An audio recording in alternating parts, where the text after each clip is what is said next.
واش ابطال، مرحبا بكم فيديو جديد. اليوم ان شاء الله البارت الثالثه عندنا او الحصه الثالثه من البروغرام ديال ايام السيمانه. دابا ما بقى عندك حتى شي غلط، يعني عندك ايام السيمانه غادي تريني فيها وغتستافد يعني بخير، احسن ممكن احسن من واحد كيتريني 5 ايام ولا 6 ايام. باش ما نطولش عليكم، كيف ما قلنا الحصه الثالثه دابا النقاط ديالنا هي السحب، ظهر، ترابيس، كشاف، لور، بيسيس. ما غاديش نطول عليكم وندخل على البروغرام ديالي وغنحاول نشرح لكم التمارين الاساسيه اللي اختاريت واللي سيرين اللي كنخدم، ونعطيكم شي نقاط اللي تقدروا تستخدموهم تستافدوا منهم باش انكم تصعبوا الخدمه وتحسوا بالعضله، يعني سكويزات مزيان. ما نطولش عليكم، خليكم معنا. واش ابطال، احنا مشينا سخنا، بدينا البروغرام ديالنا. اول اكزرسيس تي بار. هنا التي بار كندير جوج خدمات، كنصاحب الخدمه في هذا التي بار هذا يا اخوان. يعني 10 نقاط الاولين كنخلي ظهري صدري لاصق في الكرسي، كنسكويزي غير بليكود ديالي، ما كنفوتش الظهر ديالي. من بعد كنوقف صدري وكنحاول نجبد بليكود ديالي حتى اني نفوت الظهر ديالي باش نستهدف حتى العضله ديال الظهر من الراس. يعني كندير جوج تمارين في تمرين واحد، 5 ديال اليساري. من بعد كندوز للتيراج، شد عريضه، كنحاول انني كونطرول الوزن ديالي، نخلي ليكود ديالي ديما قدامي باش نستهدف اللاتس مزيان، نحاول منتكاش، يعني منتكاش بظهري اللور. ما بقاش عاوتاني ندير نتقل ونبدا نتزعلل في الخدمه وداكشي. ندير خدمه نقيه، نصعب الخدمه، ندير التكنيك ديال البلوكاج حتى هو مزيان، انني نهبط الوزن، نشد حد صدري واحد جوج ثواني ونجم طالع بشويه.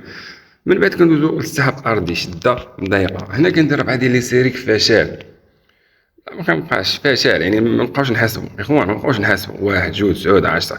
كنضرب ضعيفك ما تجبد جبد. هنا راه في الحصه ديال البول راك اختارينا التمارين الاساسيه، يعني التمارين الاساسيه خصنا نصعبوا الخدمه باش نحسوا ان الظهر يعني استهدفنا العضله مزيان.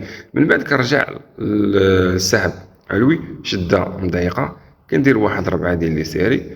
كما كنقول لكم كونطرولي الوزن ديالك بشويه عليك، ما تزرب ما والو، يعني فهمتي.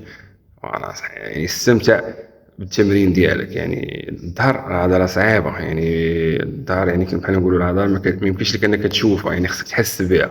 من بعد كندوزو للعضله الخلفيه ديال الكتاف، كنديروا فيها واحد 4 ديال لي سيري. انا كنخدم بهاد لا ماشين هادي صراحه مزيانه، كتسهل عليك البوزيسيون ديالك وكتحاول انك تخليك تثقل شويه اوزان وكتستهدف يعني العضله الخلفيه مزيان. كنديروا فيها 4 ديال لي سيري، كنحاولوا نكونطروليو الوزن ديالنا وبشويه علينا كنسكويزيو العضله. كما كنقول لكم ديما التركيز، العضله ديال الظهر يا اخوان كتبغي التركيز، انك يعني تحس بها ما غتشوفهاش، هي مدرقه وراك.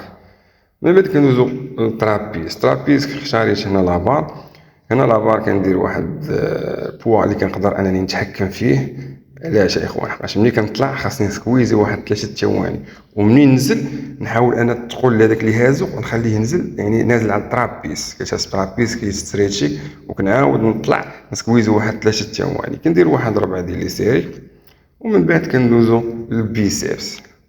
البيسيبس اختارينا لها جوج ديال التمارين. التمرين الاول بلابار، 4 ديال لي سيري فشل عضلي، ليكود ديالي ديما لاصقين في الجناب، ديما زايدين لقدام ما رجعش من اللور، 4 ديال لي سيري. التمرين الثاني لي زارتير هامر كور، حتى هو 4 ديال لي سيري فشل عضلي. وكانت هذه هي لابارت الثالثه. نتمنى تكونوا استفدتوا، وان شاء الله نشوفكم في فيديو جديد في بروغرام جديد.